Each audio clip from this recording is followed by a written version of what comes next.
Good morning students. जो अपना पिछला वीडियो था उसमें हमने उच्चतम और निम्नतम से रिलेटेड एग्जाम्पल 33 तक कंप्लीट कर लिए थे। उच्चतम और निम्नतम मान याद करने के लिए अपने को जो 2-3 महत्वपूर्ण बातें हैं वो फिर से मैं रिपीट कर रहा हूँ, हर क्वेश्चन में वो रिपीट कर रहा हूँ, फिर बता देता हूँ। उच्चतम और निम्नतम में हमें एक तो dy/dx बराबर 0 करना पड़ता है, क्योंकि उससे हमारे पास x के मान आएंगे।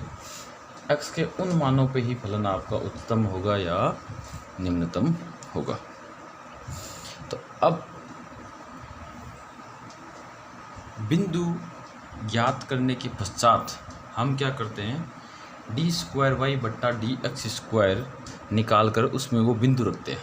अगर उसका मान धनात्मक आया तो वो बिंदु आपका निम्निष्ट है, और ऋणात्मक आया तो इसका मतलब वो बिंदु आपका उच्छिष्ट है।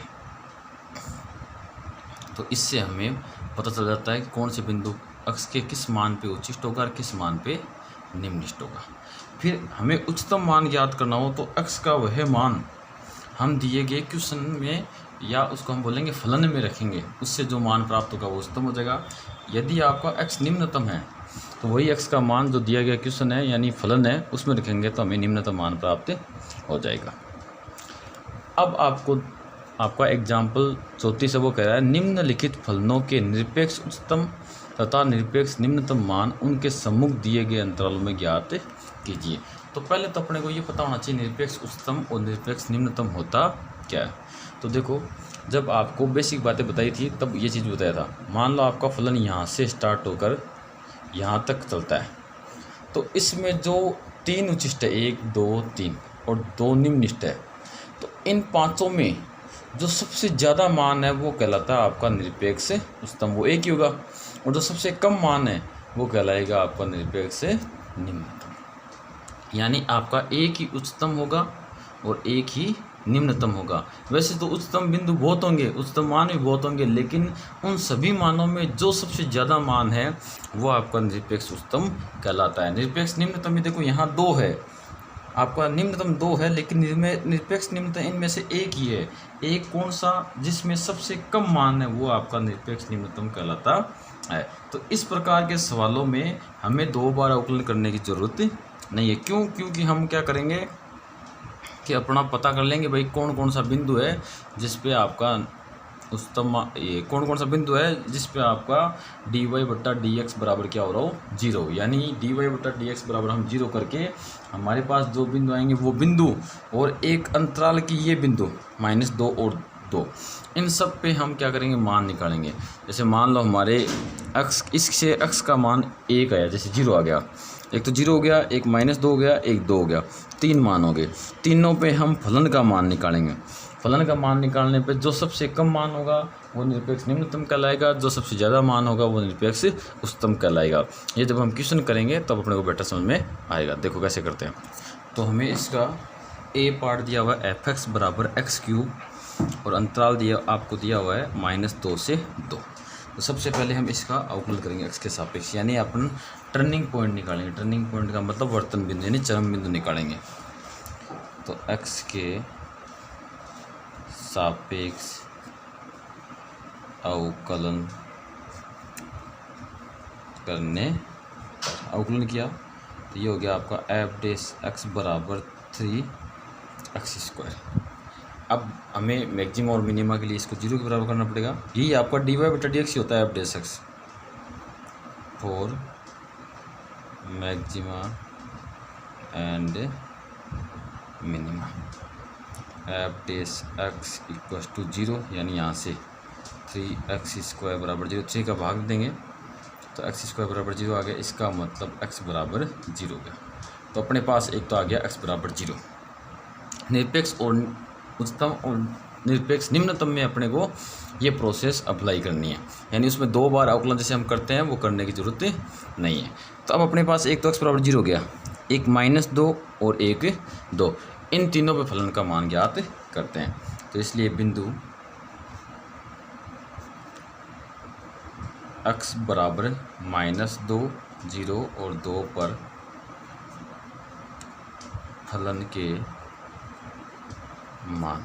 तो पहला एफ -2 रखेंगे फलन में, फलन है आपका एक्स क्यूब यानी -2 का क्यूब, तो ये आ जाएगा -8।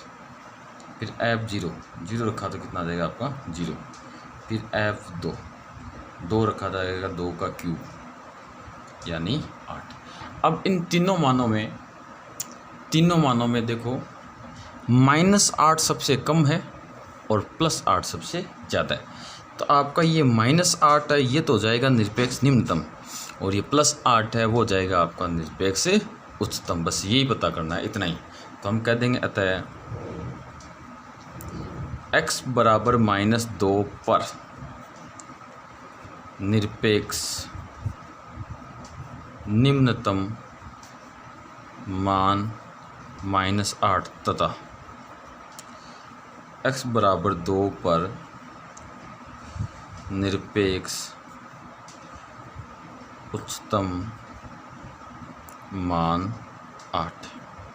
ये लो, इसी के साथ आपका ये ए पार्ट है वो कंप्लीट हो जाता है। बस अपने को यही करना है, लेकिन ध्यान रखना कि निरपेक्ष उच्चतम और निरपेक्ष निम्नतम मान दिया होना चाहिए। अगर केवल उच्चतम दिया होता तो आपको ये अंतराल नहीं देता, और अगर आपको अंतराल दे भी दिया तब आपको निरपेक्ष उच्चतम मान के ही उस क्वेश्चन को क्या करना है, हल करना है। अगर अंतराल नहीं दिया हो तो अपना पुराना तरीका 2 बार अवकलन करेंगे, बिंदु रखेंगे, अगर ऋणात्मक मान है तो निम्नतम, ऋणात्मक मान है तो उच्चतम, उस तरीके से कर लेंगे। अब आपका है बी पार्ट। तो बी पार्ट आपको दिया हुआ है f(x) बराबर 4x - 1/2 x² और x बिलोंग्स टू -2 से 9/2, ये दिया हुआ है। तो अब अंतराल आपका -2 से 9/2 है, तो दो मान तो ये हो गए -2 और 9/2। अब इससे मान निकालेंगे, देखते हैं कितने मान आते हैं। उन सभी मानों के फलन का मान निकालेंगे, जो सबसे ज़्यादा मान होगा वो हो जाएगा आपका निरपेक्ष उच्चतम, जो सबसे कम होगा वो जाएगा निरपेक्ष निम्नतम। तो चरम बिंदु निकालते हैं इससे। उसके लिए अपने को x के सापेक्ष अवकलन करना पड़ेगा। x के सापेक्ष अवकलन करने पर यह जाएगा आपका f(x) बराबर 4x का हो गया 1 - 1/2 गुणा x² का हो जाएगा 2x। तो f(x) बराबर 4 - 2 से 2 कट गया, ये आ गया आपका x। अब फॉर मैक्सिमा एंड मिनिमा आ जाएगा आपका f(x) = 0। तो f(x) का मान है अपना 4 - x बराबर 0।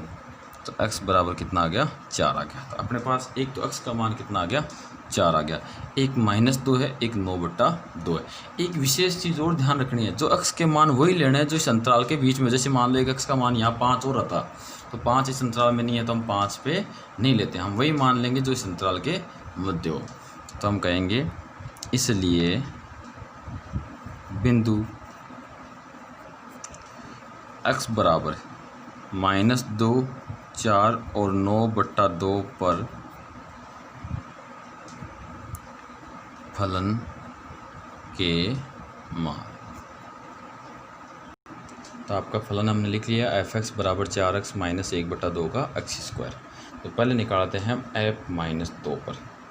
इसमें रखेंगे तो 4 गुणा -2 - 1/2 और -2 का होल स्क्वायर, तो ये हो गया -8। फिर -1/2 -2 का स्क्वायर हो गया +4, तो +4 हो गया। तो -8 2 यहाँ से कट के तो -2 आ जाएगा, यानी आपका f-2 बराबर आ जाएगा -10। फिर निकालेंगे f4 पर। क्यों, अपना एक बिंदु 4 था, अपना एक -2, 4 और 9/2 ऐसे था। यहाँ रखेंगे तो 4x से, तो 4 गुणा 4 -1/2 और 4 का होल स्क्वायर, तो 4 चौक 16 हो गया, -4 का स्क्वायर 16, 16 में 2 का भाग दिया तो 8, तो यहाँ आ गया 8, तो बराबर ये आ गया पॉजिटिव का 8 f4 का मान। फिर f9/2 बराबर, तो 4 गुणा x में तो 9/2 माइनस यहाँ 1/2 गुणा 9/2 2 का होल स्क्वायर। क्यों? क्योंकि आपका 1/2 एक्स स्क्वायर है इसलिए। तो इससे आपका ये कैंसिल हो ही जाएगा। तो यहाँ आ जाएगा आपका 2 गुणा 9 माइनस 1/2 गुणा 9 9 81/4। तो यहाँ लघुत्तम आएगा आपका 8, क्योंकि ये 8 बन जाएगा। यहाँ से बन गया आपका 9 दूनी 18। 18 अब किससे गुणा होगा? 8 से गुणा होगा। तो यहाँ आ जाएगा आपका 144 माइनस 8 का भाग इसमें दे दो, यहाँ हो गया 81। तो बराबर ये हो गया आपका 63/8। ये मान आ गया आपका F 9/2 का। अब देखो अपने पास 3 मान आए, एक तो -10, एक 8 और एक 63/8। माइनस का एक ही मान है, इसका मतलब निम्नतम मान तो ये हो गया। अब बात करते हैं उच्चतम मान की। तो यहाँ 8 है, 63/8, इसका मान कितना आएगा? देखो 8 टू 20 होता है 64। ये 64 से कम है, इसका मतलब इसका मान 7.9 के लगभग आएगा, 8 से कम आएगा। इसका मतलब उच्चतम मान तो हो गया आपका 8 और निम्नतम मान हो गया आपका -10 हो गया। तो हम कह देंगे अतः x बराबर -2 पर निरपेक्ष निम्नतम मान -10 तथा x बराबर 4 पर निरपेक्ष उच्चतम मान 8 है। और इसी के साथ आपका बी पार्ट भी कंप्लीट हो जाता है। अब आपका सी पार्ट।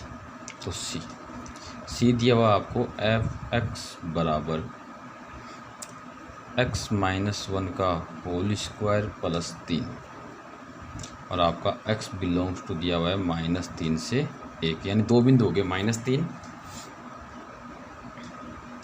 और 1। तो यहाँ हो गए 1। अब यहाँ से कितने निकलते हैं वो देखते हैं। देखो इसके लिए अपने को क्या करना पड़ेगा? इसका अवकलन करना पड़ेगा। क्यों? x का मान ज्ञात करना है, चरम बिंदु ज्ञात करना है अपने को, इसलिए। तो x के सापेक्ष अवकलन करने हमने अवकलन किया तो आपका आ गया f(x) बराबर, यहाँ स्क्वायर है तो घात आगे जितनी घात उसमें से एक कम कर दी, फिर गुणा। अब घात के अलावा अंदर वाला x - 1, तो उसका अवकलन करेंगे तो x का हो गया 1 - 1 का हो गया 0, फिर प्लस 3 का अवकलन हो गया 0, क्योंकि कांस्टेंट है इसलिए। तो f(x) बराबर ये हो गया आपका 2x - 1। अब फॉर मैक्सिमम और मिनिमम के इसके लिए इसको 0 के बराबर करना पड़ेगा। तो for maxima and minima f(x) equal to हो गया 0, तो 2x - 1 बराबर हो गया 0। तो यहाँ से आपका 2 का भाग लग जाएगा उधर, तो x - 1 बराबर 0 बचेगा। 0 1 को उधर भेज दो तो x बराबर कितना आ गया? 1, यानी अपने पास x बराबर 1 आ गया। अब देखो x बराबर 1 आ गया, बाहर बिंदु आपका 1 है ही है, इसका मतलब 2 ही मान होंगे, क्योंकि एक चाहे ये ले लो चाहे एक ये ले लो, एक ही बात है। एक तो हम -3 पे मान निकालेंगे, एक 1 पे मान निकालेंगे। अब जिनमें से जो आपका ज़्यादा हो जाएगा वो आपका निरपेक्ष उच्चतम हो जाएगा, जो कम होगा वो आपका निरपेक्ष निम्नतम हो जाएगा। तो आपका इसलिए बिंदु x बराबर -3 और 1 पर फलन का मान, तो फलन आपका है क्या? f(x) बराबर है आपका x - 1 का होल स्क्वायर प्लस का 3। तो f -3 रखा पहले, तो यहाँ गया -3 - 1 का होल स्क्वायर प्लस का 3। तो -3 और -1 माइनस का 4 का स्क्वायर, तो प्लस का 16 और 3 कितने हो गए? 19। फिर f(1) का मान निकालेंगे तो x की जगह 1 रखेंगे तो 1 - 1 का होल स्क्वायर प्लस का 3। 1 - 1 0 हो गया, प्लस का 3 बचा, तो यहाँ कितना आ गया? 3 आ गया। 2 मान, एक 3 और एक 19। 2 मानों में से एक मान उच्चतम होगा, एक आपका मान निम्नतम होगा। हम कह देंगे अतः x बराबर एक पर निरपेक्ष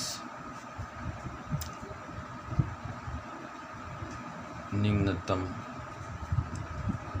मान 3 तथा x बराबर -3 पर निरपेक्ष उच्चतम मान गुणनीय से। इसी के साथ आपका सी पार्ट भी कंप्लीट हो जाता है।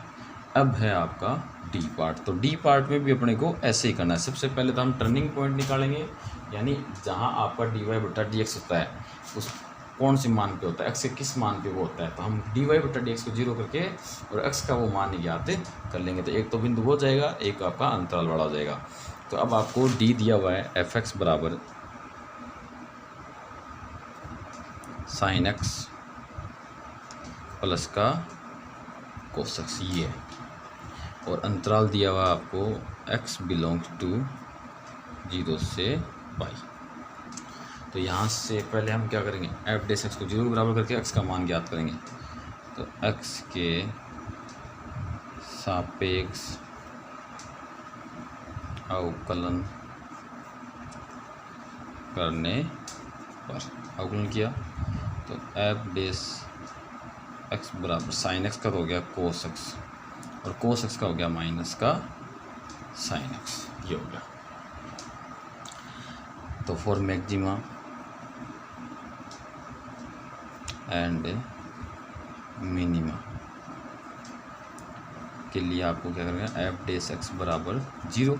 तो f(x) का मान रख देंगे, तो cos x minus sin x बराबर 0। अब हम क्या करेंगे, इस sin x को भेज देंगे उधर। तो cos x बराबर sin x। देखो हमें करना क्या, हमें x का मान ज्ञात करना है। तो ऐसी स्थिति आपको बहुत बार देखने को मिलेगी। तब आपको क्या करना है, cos का भाग देना है। तो cos x का भाग देने पर, भाग दिया तो cos x का भाग, इधर 1 आ गया, इधर बन गया आपका tan x। अब tan x बराबर 1 होता है। तो tan x बराबर, अब 1 होता है तो कितने tan का मान 1 होता है, tan 45 का मान, यानी π/4 का। तो अब tan से tan को काट के x बराबर π/4 आ तो जाएगा, और 45 आपका 0 से 180 के बीच में होता है। तो आपको ये और चेक करना है कि कहीं और ऐसा मान नहीं हो 0 से 180 के बीच में जिसका मान आपका 1 आ रहा हो। तो हम चेक करेंगे बात tan की। तो tan पहले चतुर्थांश में पॉजिटिव आता है और तीसरे में पॉजिटिव होता है, बाकी दो में क्या होता है आपका नेगेटिव होता है, इन दो में पॉजिटिव होता है tan। तो अब यहाँ से लेके अपने को यहीं तक चलना है, क्यों 0 से पाई तक ही चलना है। अब 0 से पाई तक हम चले, यहाँ से लेके यहाँ तक 0 से पाई होता है। तो इसमें चले तो इसमें अपने का मान कितना आ रहा है, 1 ही आ रहा है, 1 पॉजिटिव आ रहा है। तो पॉजिटिव का मतलब 1 ही मान ऐसा होगा जिसमें आपका tan पॉजिटिव होगा। तो दूसरी में आता तो नेगेटिव हो जाएगा, इसलिए अपना यही हुआ। अगर मान लो अंतराल 0 से 2 पाई होता, समझाते हैं, तो हम एक मान तो ये लेते, एक इसमें पॉजिटिव होता तो एक मान ये भी लेते। तो ये कैसे आता, हम कर देते हैं tan, ये चतुर्थांश होता है आपका पाई प्लस थीटा वाला। तो हम करते हैं पाई प्लस थीटा की जगह कितना है अपना π/4। तो ये एक कोण और आ जाता है, लेकिन इसमें ऐसा नहीं है, इसमें 0 से पाई तक ले रखा था, अपना एक ही मान आएगा। तो हम क्या करेंगे इसमें, अब इसका मान निकालने के लिए tan से tan को काट देंगे। तो आपका x बराबर हो गया π/4। देखो x का मान एक तो π/4 है, एक 0 है, एक पाई है। तो इन पे हम क्या करेंगे, अब मान निकालेंगे फलन के। जो आपका सबसे ज़्यादा होगा वो निरपेक्ष उच्चतम होगा, जो सबसे कम होगा वो निरपेक्ष से निम्नतम होगा। तो हम कहेंगे इसलिए x बराबर 0 π/4 पाई पर फलन के मान। तो f0 सबसे पहले आपका 0, तो हो गया sin 0 प्लस cos 0। sin 0 का मान होता है 0, cos 0 का मान होता है 1। तो 0 प्लस 1 बराबर कितना आ गया, 1 आ गया। फिर f π/4, तो ये हो गया sin π/4 प्लस cos π/4। तो sin π/4 का मान होता है 1/√2, यानी sin 45 का मान ही होता है यही मान आपका cos 45 का होता है, तो 1/√2। अब इसमें लघुत्तम आ गया आपका √2, तो 1 + 1, तो ऊपर बन गया आपका 2/√2, तो इसमें भाग देंगे तो ये आ गया आपका √2। तो 2 को हम √2 गुणा √2 लिख सकते हैं, 1 √2 नीचे वाले से कैंसिल हो जाएगा, तो √2 बचा। अब निकालते हैं हम एफ है पाई, ये पाई का मान यानी x बराबर पाई रखते हैं, तो ये हो जाएगा आपका sin पाई प्लस कोस पाई। साइन पाई, देखो साइन आपका 0 पर, पाई पर, 2 पाई पर, 3 पाई पर, यानी आपका पाई का n गुणज, और n क्या आपका पूर्ण संख्या है, उन सभी स्थितियों में आपका साइन क्या होता है, 0 होता है, तो ये तो हो गया 0। और कोस पाई का मान होता है -1, तो यहाँ से मान आया -1, तो अपने को पता चलता है सबसे कम मान तो आपका -1 है, और सबसे ज़्यादा मान कितना है, √2 है। √2 और 1 से बड़ा क्या होता है, √2 होता है। कैसे पता करोगे, 1 को हम √1 भी लिख सकते हैं, और √2 है ही है। अब तो 1 देख लो, इनमें बड़ा कौन है, तो रूट के अंदर यहाँ 1 है, रूट के अंदर यहाँ 2 है, तो बड़ा ये है, तो यह हो गया आपका √2 बड़ा हो गया। तो हम कह देंगे x बराबर पाई पर निरपेक्ष निम्नतम मान -1 तथा x बराबर π/4 पर निरपेक्ष उच्चतम मान √2 है। अतः x बराबर पाई पर निरपेक्ष निम्नतम मान -1 तथा x बराबर π/4 पर निरपेक्ष उच्चतम मान √2 है। और इसी के साथ आपका एग्जाम्पल 34 कंप्लीट हो जाता है। अब है आपका एग्जाम्पल 35।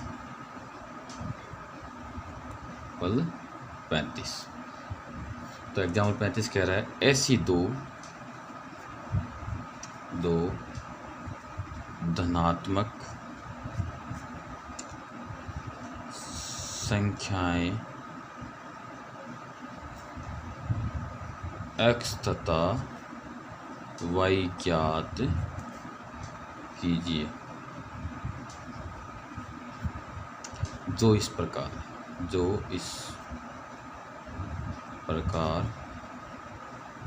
है कि a इनका योग 60 तथा xy की घात 3 अधिकतम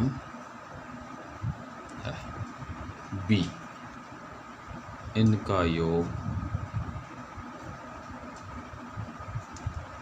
16 तथा x³ + y³ निम्नतम। तो दो धनात्मक संख्याएं आपकी x और y वो हमें ज्ञात करनी है। जैसे पहले कंडीशन दे रखी है, दोनों का योग यानी x + y तो आपका 60 है, और xy की घात 3 है वो अधिकतम, यानी इससे x और y के अलग आंसर आएंगे। b इनका योग 16 है यानी x + y = 16 है, और x³ + y³ आपका निम्नतम है, तो इससे आपका अलग आंसर आएगा। तो सबसे पहले तो हम एक को कंप्लीट करते हैं। एक क्या कह रहा है, प्रश्नानुसार एक कह रहा है इनका योग यानी आपका x + y बराबर इसने 60 दे रखा है, तो समीकरण नंबर दे दिया 1 तथा xy की घात 3 अधिकतम है, अधिकतम ये अपने को दिया हुआ है। अब xy की घात 3 अधिकतम है, तो किसी न किसी x और y का मान कोई ना कोई ऐसा मान होगा जिस पे ये अधिकतम होगा। अब वो मान क्या है, वो मान हम निकाल सकते हैं अवकलज के अनुप्रयोग यानी मैक्सिमा और मिनिमा की सहायता से। कैसे, हम इसको क्या करते हैं, मान लेते हैं। पहले तो लेट हमने मान लिया v बराबर xy की घात 3 है, तो v आपका अधिकतम है। तो हम क्या करेंगे, इसका किसी एक के सापेक्ष, चाहे x के सापेक्ष मान लो चाहे y के सापेक्ष, हम अवकलन कर देंगे, फिर उसको 0 के बराबर कर देंगे। 0 के बराबर करते ही अपने पास एक बिंदु 1 आएगा या 2 बिंदु आ जाएंगे। फिर इसका हम 2 बार अवकलन करेंगे, 2 बार अवकलन करके वो बिंदु रखेंगे। जिस बिंदु पर मान आपका उच्चतम आएगा वही आपका x या y का मान हो जाएगा। वो मान हम समीकरण 1 में रखकर दूसरा मान ज्ञात कर लेंगे और वही अपनी संख्याएं हो जाएगी। तो देखो अब हम आउटलाइन करें तो आउटलाइन x के सापेक्ष करें या y के सापेक्ष करें, दोनों ही हमें क्या करनी है, ज्ञात करनी है। तो दोनों में से किसी एक के सापेक्ष करना है। तो मान लो हम x के सापेक्ष करते हैं, तो x के सापेक्ष आउटलाइन करेंगे तो पहले y को हटाना पड़ेगा, यानी सारे पद x के लाने पड़ेंगे। तो y को हटाएंगे हम समीकरण 1 से। तो समीकरण 1 से कैसे हटाओगे, v बराबर x तो है ही है, y की जगह आ जाएगा आपका 60 माइनस एक्स। देखो यहाँ से y का मान निकालेंगे तो y इधर रहेगा, x उधर चला जाएगा, तो आपका क्या हो जाएगा 60 माइनस एक्स हो जाएगा। इसकी घात होगी 3। अब हम x के सापेक्ष अवकलन कर सकते हैं। इससे हमारे पास x का मान आएगा जिस पे आपका v अधिकतम होगा। वो x का मान हम समीकरण 1 में रख के y का मान निकाल लेंगे और वही अपनी संख्या हो जाएगी जिनसे ये अधिकतम होगा। तो करते हैं x के सापेक्ष अवकलन करने पर, अवकलन किया तो v का हो गया आपका dv बट्टा डी एक्स बराबर। अब देखो यहाँ आपके दो गुणनखंड है, एक तो ये रहा एक ये रहा, तो हम इस x को कांस्टेंट रखते हैं, इसका अवकलन करते हैं तो घात आ जाएगी आपके आगे 3 60 माइनस एक्स, जितनी घात उसमें से कम करके लिख दो तो हमने एक कम करके लिख दी, फिर गुणा, फिर अंदर वाले का होगा तो पहले 60 का 0 हो गया, फिर माइनस एक्स का हो गया 1, तो ये आ गया, फिर प्लस 60 माइनस एक्स की घात 3 रहेगा कांस्टेंट और इस x का हो जाएगा 1, तो dv बट्टा डी एक्स। इन दोनों में देखो कॉमन आ रहा है आपका 60 माइनस एक्स का होल स्क्वायर आ गया कॉमन, दोनों में है। तो यहाँ से क्या बचेगा, एक तो 3x, एक ये माइनस, तो माइनस का 3x बचेगा, फिर प्लस यहाँ से बच जाएगा आपका 60 माइनस का x, तो ये हो जाएगा आपका dv बट्टा डी एक्स बराबर 60 माइनस एक्स का होल स्क्वायर और ये हो जाएगा आपका 60 माइनस का 4x। इसको समीकरण नंबर दे देंगे 2, एक पहले दे चुके हैं 2, क्योंकि इसका 2 बार अवकलन भी करना पड़ेगा। तो अब हम यहाँ से मान निकालते हैं फॉर मैक्सिमा एंड मिनिमा के लिए क्या होगा आपका dv बट्टा डी एक्स बराबर 0। तो यहाँ से आपका इसका dv बट्टा डी एक्स का मान ये रहा 60 माइनस एक्स का होल स्क्वायर और 60 माइनस 4x बराबर 0। तो इस गुणनखंड से आपका x बराबर आ जाएगा 60 और इस गुणनखंड से आपका x बराबर आ जाएगा 15, क्योंकि 60 माइनस 4x बराबर 0 होगा, 4x को उधर भेज देंगे तो 4x बराबर 60, तो x बराबर 15। तो आप देखो x का मान 15 और 60 में से दोनों एक होगा, तो देखो x का मान आपका 60 संभव नहीं है, क्योंकि x प्लस y दोनों का योग 60 होना चाहिए, लेकिन अकेला x का मान 60 नहीं होना चाहिए, दोनों संख्या है। अब आप कहोगे सर y का मान 0 भी तो हो सकता है, 0 हो जाएगा, तो यहाँ y का मान 0 होते ही तो आपका v बराबर तो 0 आ गया, तो v बराबर 0 आ गया। अगर y का मान हम 1 लें, x का मान अगर हम 5 लें, तो यहाँ पर v का मान 5 आ रहा है, तो 0 अधिकतम कैसे हुआ, इसलिए y का मान 0 नहीं हो सकता। तो हम कह देंगे x बराबर 60 तो संभव नहीं है। फिर बचा कौन, x बराबर 15 बचा, तो x बराबर 15 पर हम चेक करेंगे कि ये उच्चतम है या नहीं है। तो हमें x बराबर 60 लिखने की जरूरत नहीं है, हम सीधा x बराबर केवल 15 पर चेक कर लेंगे और कह देंगे इस पर आपका v अधिकतम है। तो इसके लिए अपने को इसका अवकलन 2 बार करना पड़ेगा। समीकरण 2 का x के सापेक्ष अवकलन करने पर, अवकलन किया तो अवकलन करेंगे तो ये हो जाएगा आपका डी स्क्वायर वी बट्टा डी एक्स स्क्वायर बराबर ये होगा u गुणा वी से। पहले हमने 60 माइनस एक्स का होल स्क्वायर रख दिया कॉमन और इसका अवकलन कर दिया, तो 60 का तो हो गया 0 माइनस 4x का आ जाएगा 4, फिर प्लस, फिर 60 माइनस 4x को रखा हमने कांस्टेंट और इसका अवकलन किया, तो इसका अवकलन किया तो आपका घात आगे आ जाएगी, तो 60 माइनस एक्स, फिर अंदर वाले का करेंगे 60 का 0 और माइनस एक्स का हो गया माइनस का 1, तो बराबर यहाँ आपका हो गया माइनस का 4 60 माइनस एक्स का होल स्क्वायर, फिर यहाँ से भी माइनस का 2 60 माइनस 4x और 60 माइनस का x। अब हम क्या करेंगे, x बराबर 15 पर डी स्क्वायर वी बट्टा डी एक्स स्क्वायर का मान ज्ञात करेंगे। तो x बराबर 15 पर डी स्क्वायर वी बट्टा डी एक्स स्क्वायर और यहाँ x बराबर 15, इसका मान हम ज्ञात करेंगे। जब हमने इसका मान ज्ञात किया तो इसका मान आ गया आपका आपका आ जाएगा यहाँ माइनस का 4 था, फिर 60 माइनस x था तो x की जगह 15 का होल स्क्वायर, फिर -2 गुणा 60 माइनस 4x यानी 4 गुणा 15, फिर आपका 60 माइनस x यानी 15 ऐसे आएगा। तो बराबर माइनस का 4 गुणा 60 में से 15 गया तो ये हो गया आपका 45 का होल स्क्वायर, फिर माइनस देखो 60 माइनस 4 गुणा 15 तो 15 चौक 60, तो ये पूरा ही क्या हो जाएगा आपका 0 आ जाएगा। अब तो आपका आ जाएगा माइनस का 81, इसको सोल्व करने के पश्चात जो क्या आपका 0 से छोटा है यानी ऋणात्मक है, तो हम कह देंगे इसलिए x बराबर 15 पर v उच्चतम है।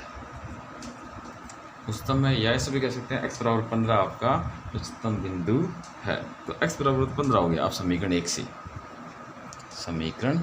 1 से आपका y बराबर कितना हो जाएगा, तो समीकरण 1 है आपका x प्लस वाई बराबर 60, तो x का मान 15 है तो y का मान कितना हो जाएगा 45 हो गया। तो अपने पास दोनों संख्या कितनी आ गई 15 और 45। तो हम कह देंगे अतः संख्याएं x बराबर 15 तथा y बराबर 45 है। तो आपका एग्जाम्पल 35 का A पार्ट कंप्लीट हो गया। B पार्ट की प्रैक्टिस आज आपको करनी है, कल मैं आपको वो करके बताऊंगा किस प्रकार से होगा। आज के लिए इतना ही, धन्यवाद।